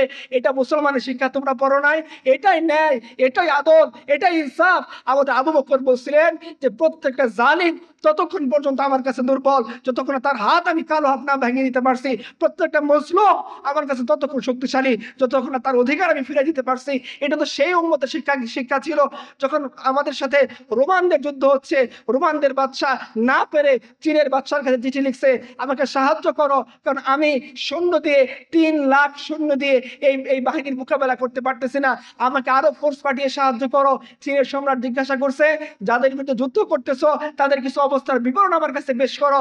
চীনের সম্রাটকে পাল্টা চিঠি লিখছে রোমান সম্রাট। তাদের প্রধান বৈশিষ্ট্য হলো তাদের রাজপুত্র যদি অন্যায় করে তারা সেটার বিচার করে, আর তাদের সেনাপতি সাধারণ একজন সৈনিকের সাথে বসে একই টেবিলে খায়। তখন চীনের সম্রাট বলতেছিল যে রোমান সম্রাট শুনে রাখো, আমি এমন বাহিনী পাঠাইতে পারি যে বাহিনীর শুরু হবে তোমার রোমে, শেষ হবে আমার চীনে, কিন্তু আমি কখনোই এই ধরনের বাহিনী পাঠাবো না, কারণ যে জাতির বৈশিষ্ট্য তুমি বর্ণনা করছো সেই জাতির সাথে যুদ্ধ করে তোমরা বিজয় লাভ করতে পারবে না। কারণ যে জাতি এতটা আদল এবং ইনসাফ বজায় রাখে, এতটা ইনসাফ করে, তাদের যে রাষ্ট্রপ্রধান সেও মাটিতে বসে খায়, তাদের সেনাপতি সেও মাটিতে বসে খায়, তাদের লেফটেন্যান্ট কর্নেল সেও মাটিতে বসে খায়, সাধারণ একজন সোলজার সেও মাটিতে বসে খায়, তারা একই প্লেটে খাবার খায়, খাবারের কোনো পার্থক্য থাকে না।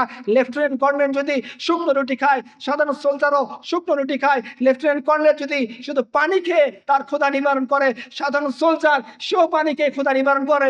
লেফটেন্যান্ট কর্নেল যে তাঁবুতে থাকে, সাধারণ সোলজার সেও তাঁবুতে থাকে। লেফটেন্যান্ট কর্নেলও রাতের বেলায় বাচ্চা শিশুর মতো আল্লাহর কাছে কাঁদে, তাদের সাধারণ সোলজার সেও বাচ্চা শিশুর মতো আল্লাহর কাছে কাঁদে। তাদের বৈশিষ্ট্য এটাই ন্যায়, এটাই আদর, এটাই ইনসাফ, এটি আমাদের শিখাইছে ইসলাম। মুসলিম উম্মাহ ভ্রাতৃত্ববোধের মাধ্যমে তুমি অপর মানুষের কষ্ট সেভাবে অনুভব করবা যেভাবে নিজের কষ্টকে তুমি অনুভব করো, অপর মানুষকে সেভাবে তুমি প্রাধান্য দিবা যেভাবে তুমি নিজেকে প্রাধান্য দাও। আয়েশা রাদিয়াল্লাহু আনহা রোজা রাখা অবস্থায় তার ঘরে মাত্র একটা শুকনো রুটি, তার দাসী এবং তিনি দুজন ইফতার করবেন। এর আগ মুহূর্তে মুয়াত্তা মালিকের ঘটনা, একজন ভিক্ষুক আসছে, এসে বলছেন মা তোমার ভিক্ষুক ক্ষুধার্ত, তাকে কিছু খাবার দাও। আম্মা জান আয়েশা বলতেছেন তার দাসীকে রুটি দিয়ে দাও। দাসী বারবার বলতেছে আম্মা জান একটু পরে আপনি ইফতার করবেন। বলতেছে আমি তো এক বেলা ধরে ক্ষুধার্ত। আর ওই ভিক্ষুক বারবার বলতেছে মা 2 দিন ধরে আমি কিছু খাই না, আমি একদিনের উপরে 2 দিনকে প্রাধান্য দিচ্ছি, আমি আমার নিজের ক্ষুধার উপরে ভিক্ষুকের ক্ষুধাকে প্রাধান্য দিচ্ছি। এই বলে আমাদের আম্মা জান রাদিয়াল্লাহু আনহা তার জন্য রাখা শেষ রুটিটা ছিল এইটাও তিনি তার ভাই ওই ইয়ের জন্য ভিক্ষুকের জন্য দিয়ে দিয়েছেন। আব্দুল্লাহ ইবনে ওমরের কাহিনী পরে হিজরাতুল আউলিয়ার মধ্যে আসছে।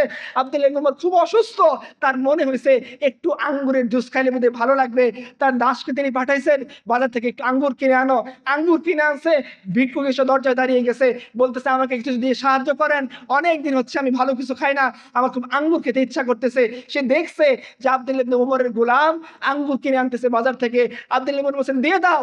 নিজের ইচ্ছার উপরে ভিক্ষুকের ইচ্ছাকে তিনি কুরবানি করেছেন। আমরা যদি সেই সমাজ চাই যে সমাজের মধ্যে আমার প্রত্যেকটা সে সহপাঠী আছে, আমার ক্লাসমেট আছে, তারা ওইভাবেই থাকবে যেভাবে আমরা থাকবো।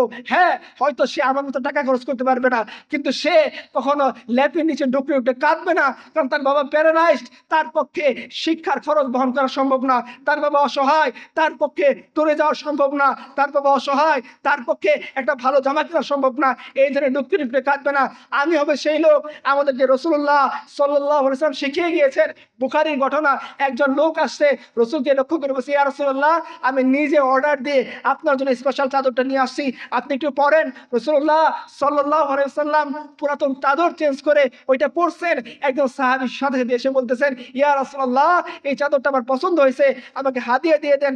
আল্লাহ রাসূল সাল্লাল্লাহু আলাইহি ওয়াসাল্লাম নিজের ভালো লাগা পোশাকের থেকে কুরবানি করে তিনি ঘরে গিয়ে পুরাতন চাদর গায়ে দিয়ে নতুন পোশাক হাসতে হাসতে দিয়ে দিয়েছেন। তাকে বলা হয়েছে সাহাবীকে যে তুমি কেন রসুল কাছ থেকে নতুন পোশাকটা এভাবে নিয়ে নিলা?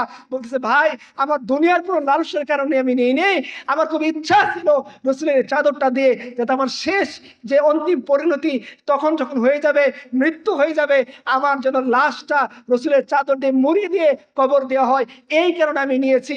এটা মুসলিম উম্মার সমাজ। এক্সাম্পল আরেকটা দিয়ে শেষ করে দেই যে আপনারা জানেন আমর ইবনে আস রাদিয়াল্লাহু আনহু তার ছেলে উনি যখন মিশরের গভর্নর ঘোড়া দৌড় প্রতিযোগিতার মধ্যে একজন সাধারণ মানুষকে পিছনে ফেলে চলে গেছে, তিনি সাধারণ মানুষ এগিয়ে গেছে, আমর ইবনে আস রাদিয়াল্লাহু আনহু ওনার ছেলে পিছনে পড়ে গেছে, তিনি এসে ওই লোকটাকে পিছনে ফেলানোর জন্য তাকে আঘাত করে ফেলে দিছে। এরপরে আমর ইবনে আস রাদিয়াল্লাহু আনহু ছেলে প্রথম হয়েছে। এই খবর উমরের গোয়েন্দা বাহিনীরা উমরকে গিয়ে পাঠাইছে। উমর আমর ইবনে আসকে তলব করছেন, তার ছেলেকে তলব করছেন, বলছে তোমরা কবে থেকে ওই মানুষদেরকে দাস বানানো শুরু করছো যারা তার সন্তানদেরকে স্বাধীন হিসেবে জন্ম দিয়েছে। তিনি নিজে খাত্তাব রাদিয়াল্লাহু আনহু আমর ইবনে আসকে বলতেছেন পিঠ খুলে দাও, তোমার ছেলেকে দৌড়া মারার জন্য তুমি সুযোগ করে দাও। যখন ওই লোকটা আমর ইবনে আসের ছেলেকে বারবার দৌড়া মারতেছিল, আমর ইবনে আসের ছেলে মূর্ছায় গেছে, খলিফাতুল মুসলিমিন ওমর ইবনে খাত্তাব রাদিয়াল্লাহু আনহু তিনি নিজের পিঠ খুলে দিয়েছেন, বলছে তোমার যে কথা আছে আমার সাথে তুমি বেশ করো, তোমার যে ব্যথা আছে আমাকে দিয়ে তুমি প্রতিশোধ নাও। লোকটা বলছিল কিভাবে সম্ভব ইয়া আমিরুল মুমিনিন যে আপনি মুসলিমের খলিফা আর আমি তো অধিকার আদায় করে নিয়েছি? বলছে না হয় নাই, যতক্ষণ তোমার মনের জ্বালা না মিটতেছে উমর ইবনে খাত্তাবের পিঠ তোমার সামনে উপস্থিত আছে, তুমি উমর ইবনে খাত্তাবের পিঠে আঘাত করে তোমার মনের ঝালকে তুমি পূর্ণ করো। এইরকম সমাজ আপনারা পাবেন, ভ্রাতৃত্ববোধের সমাজ আপনারা পাবেন। আমেরিকাতে যান, আপনি দেখবেন কৃষ্ণাঙ্গরা কি পরিমাণ নির্যাতনের শিকার হয়। আপনারা দেখবেন পত্রপত্রিকা খুললে শ্বেতাঙ্গ পুরুষরা কৃষ্ণাঙ্গদের ধরে শ্বাসরুদ্ধ করে হত্যা করতেছে। শ্বেতাঙ্গরা সারা জীবন ভোটাধিকার ভোগ করছে। আমেরিকা স্বাধীন হওয়ার 200 বছর পরে কৃষ্ণাঙ্গদেরকে তারা ভোটাধিকারের স্বাধীনতা দিছে। যারা এটার জন্য আন্দোলন করছে সেই প্রেসিডেন্টকে তারা গুলি করে হত্যা করছে। এতটা তাদের ভিতরে ক্ষোভ, এতটা জাতীয়তাবাদ, আজও পর্যন্ত তারা দেখবেন যে কৃষ্ণাঙ্গদেরকে সহ্য করতে পারে না। কি পরিমাণ হিস্ট্রি পরে দেখেন, আফ্রিকা থেকে মিলিয়ন মিলিয়ন মানুষদেরকে ধরে বন্দি করে তারা নিয়ে ইউরোপকে আজকে বাগান বানাইছে, ইউরোপকে সৌন্দর্যমণ্ডিত করছে। রেড ইন্ডিয়ানদেরকে মেরে আমেরিকার যারা অরিজিনাল নেটিভ তাদেরকে মেরে কেটে নিঃশেষ করে দিয়ে সেই নিঃশেষিত কঙ্কালের উপরে তারা সভ্যতা স্থাপন করছে। ইসলাম এমনটা করেনি। ইসলাম এমন ভ্রাতৃত্ববোধের উদাহরণ দিছে, মানুষ মৃত্যুর আগে তার ভাইকে প্রাধান্য দিতে বাধ্য হয়েছে, মানুষ নিজে না খেয়ে অপর ভাইকে প্রাধান্য দিতে বাধ্য হয়েছে।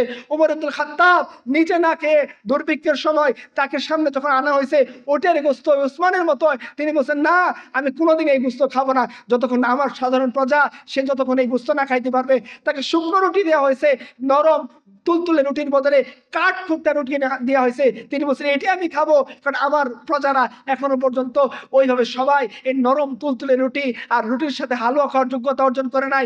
নিয়ে আসো শুকনা রুটি, নিয়ে আসো সিরকা, সেই সিরকার সাথে মিশে ওমর ইবনে খাত্তাব সাধারণ রুটি খাইছেন। এটাই না সমাজের ইনসাফ যে শেখায় তোমার অপর ভাই যদি ক্ষুধার্ত থাকে তুমিও ক্ষুধার্ত থাকবা, অপর ভাই যদি কষ্ট থাকে তুমিও কষ্ট থাকবা, অপর ভাই যদি তোমাকে আলিঙ্গন করে তোমাকে চায় ভাই আমার সাহায্য দরকার তুমি তাকে সাহায্য করবা, হাত বাড়িয়ে দিবা। আপনারা কি ভুলে গেছেন মুতাসিমের কথা? অনেক ভালো মানুষ তিনি, যে উমরের মতো সে কথা আমি বলতেছি না, কিন্তু তিনি পুরুষ ছিলেন। তাকে যখন ইয়ের মধ্যে ইউরোপিয়ানরা একজন মহিলা মুসলিম মহিলাকে বন্দি করছে, মুসলিম মহিলা হাত বাড়িয়ে বলতেছে খবরদার আমার দিকে যদি তুমি চোখ তুলে তাকাও মুতাসিম আসবে, তার 17,000 সাদা করে ঘোড়া রেডি আছে, সে এসে ঠিক আক্রমণ করে আমাকে এখান থেকে উদ্ধার করে নিয়ে যাবে। ওই ইউরোপিয়ান তখন দম্ভ করে বলতেছিল মুতাসিম আসতেছে, দেখে নিব সে 17,000 সাদা করে ঘোড়া দিয়ে কিভাবে আসে। ইতিহাসের কিতাব বলতেছে যখন মুতাসিমের কাছে এই খবর পৌঁছাইছে মুতাসিম বলতেছে বোন তুমি ওই জালিম বলে দাও তোমার ভাই 17,000 সাদা করে ঘোড়া নিয়ে তোমাকে মুক্ত করার জন্য রওনা হয়ে গেছে।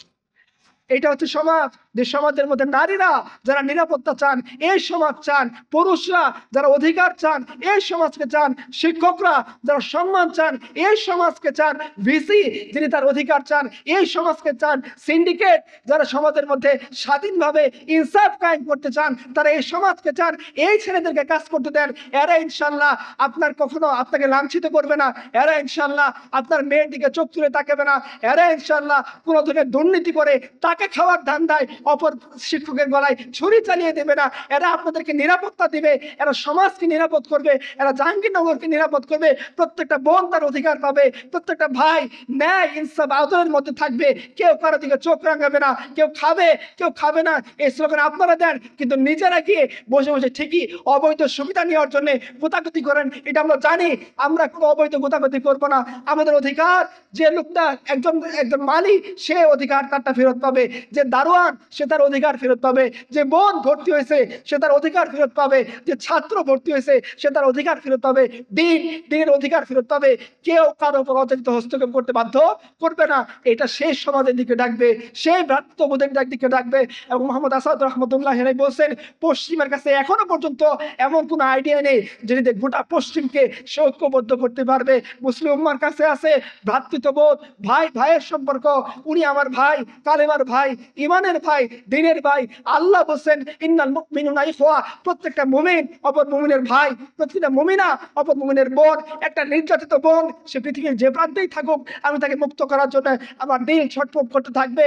যে হলে আমার কোনো বোন অপমানিত হোক, লাঞ্ছিত হোক, তার অধিকার ফিরিয়ে দেওয়ার জন্য আমার দিলের ভিতরে তামান্না কাজ করবে। এটা একমাত্র ইসলামের ভ্রাতৃত্ববোধই আমাদেরকে এনে দিবে। সেই সমাজ যদি আমরা না কায়েম করি, তাহলে আমাকে খুব কষ্ট করে বলতে হচ্ছে যে সিরা যা হুয়া মিল্লাতে মুরহুম কা আফতার, আব তু হি বাতা তেরা মুসলমান কিধর যায়, ও লজ্জতে আশোক নেহি বহরে আরব মে পোশিদা জো হে মুঝ মে ও তুফান কিধর যায়। ও মুসলিম উম্মাহ, যে কষ্টটা নিজের দিলের ভিতরে আছে, কাকে দিব সেই কষ্ট? তুমি কিভাবে বুঝবা যে সিরাজগঞ্জ থেকে আসা ওই সাধারণ মফস্বলের মেয়েকে যখন উলঙ্গ করে তার দেহের বিকৃত অঙ্গভঙ্গি করা হয়, তাকে যখন খারাপ গালির শোনানো হয়, কয়টা বয়ফ্রেন্ডের সাথে রাত কাটাইছে এটা যখন জোর করে বলতে বাধ্য করা হয়, গণিতের ম্যাথের ডিপার্টমেন্টে ফার্স্ট হওয়া ছেলেটাকে যখন বুকে চুবাই রাখা হয়, যখন ভার্সিটি ফার্স্ট ইয়ারের ছেলেটাকে গণের মধ্যে মানসিক নির্যাতন করতে করতে এক প্রকার পাগল করে দেওয়া হয়, এদের দিলের মধ্যে কি পরিমাণ কষ্ট কাজ করে এটা আমি কাকে বোঝাবো? যে দিলের মধ্যে, আমার দিলের মধ্যে তুফান চলতেছে, এই তুফান আমি কাকে দিব? সমুদ্র তো পাচ্ছি না যে সমুদ্র এই তুফানটাকে ধারণ করতে পারে। এখন শুধু আল্লাহ রাসূলকে বলতেছি, আপনি বলেন এই মুসলমান কোথায় যাবে? ছিন্ন বিচ্ছিন্ন হয়ে গেছে। আর তো বলতেছি আমরা এক, বলতেছি এক উম্মাহ, বলতেছি এক কোরআন, বলতেছি এক নবী, বলতেছি এক আল্লাহ, কিন্তু আমি অপর মুসলমানের দুঃখে দুঃখিত হই না, অপর ভাইয়ের দুঃখে দুঃখিত হই না। ও নামাজ পড়ে না, বাস বাদ দিয়ে দিছি, ও আমার ভাই। সে যদি কালে পেকে স্বীকার করে, মাঝে মাঝে নামাজ পড়ে, বাদ দেয়, ও আমার ভাই। যে বোন পর্দা করতেছে না, বোনের পথে আছে, ও আমার বোন। আমি যতক্ষণ পর্যন্ত আসি বোনের অধিকার আমি আদায় করে দেব যদি সে মুরতাদ না হয়ে যায়। আমি যতক্ষণ পর্যন্ত আসি ভাইয়ের অধিকার আমি আদায় করে দেব যদি সে মুরতাদ না হয়, ইসলামকে চ্যুত না হয়ে যায়, ইসলামকে না ছেড়ে দেয়। যদি আমি এইভাবে মানুষের সামনে সলিউশন আকারে ইসলামকে উপস্থাপন করতে না পারি, মানুষ কখনোই আমার ইসলামকে অ্যাকসেপ্ট করবে না। মার্কিন জীবনের মধ্যে রাসূলুল্লাহ সাল্লাল্লাহু আলাইহি ওয়াসাল্লাম নির্যাতিত অবস্থায় ইরাশি গোত্রের একটা লোক আসছে, সে এসে বলতেছে যে আবু জেহেল আমার কাছ থেকে উট কিনছে, এখন সে উটের মূল্য পরিশোধ করতেছে না, আপনি আমার মূল্যটা পরিশোধ করে দেন। সমাজের সবাই বলতেছে মুহাম্মদের কাছে যাও, উনি একমাত্র সত্তা যিনি আবু জেহেলের মুখে দাঁড়িয়ে কথা বলে তোমার অধিকার আদায় করে দিতে পারবেন। চিন্তা করেন, রাসূলুল্লাহ সাল্লাল্লাহু আলাইহি ওয়াসাল্লামের পলিটিক্যাল কোনো আশ্রয় নাই, অনেকটা পায়ের নিচে মাটি নাই এরকমটা, কিন্তু ওই অবস্থার মধ্যে তিনি ওই ইরাশি লোকটাকে নিয়ে গেছেন, আবু জেহেলের দরজায় নক করছেন, নক করে আবু জেহেল এক্ষুনি তার অধিকার দিয়ে দে। আবু জেহেল ভয় পেয়ে ওই ইরাশি গোত্রের লোকের টাকা দিতে বাধ্য হয়েছে। এইটা ইসলাম, বয়ান করে বলা লাগবে না। এই ইরাশি গোত্রের লোকটাকে যদি আপনি বলেন আবু জেহেল ভার্সেস মুহাম্মদ, তুমি কাকে চুজ করতে চাও? সে অবশ্যই বলবে আমি মুহাম্মদ রাসূলুল্লাহ সাল্লাল্লাহু আলাইহি সাল্লামকে চাই, যে আমার মতো একটা অজানা লোকের অধিকার আদায় করার জন্য সমাজের সবচেয়ে বড় জালিমের সামনে দাঁড়িয়ে সে বলতেছে যে তুমি তার অধিকার দিয়ে দাও। এটাই মুসলিমের বৈশিষ্ট্য। না মুখ छुपा के जिए, ना सर झुका के जिए, सितमगरों की नजर से नजर मिला के जिए। अब एक रात अगर कम जिए तो इसमें हैरत क्यों, यही तो बहुत है कि हम शम्मा जला के जिए। সবাইকে ধন্যবাদ।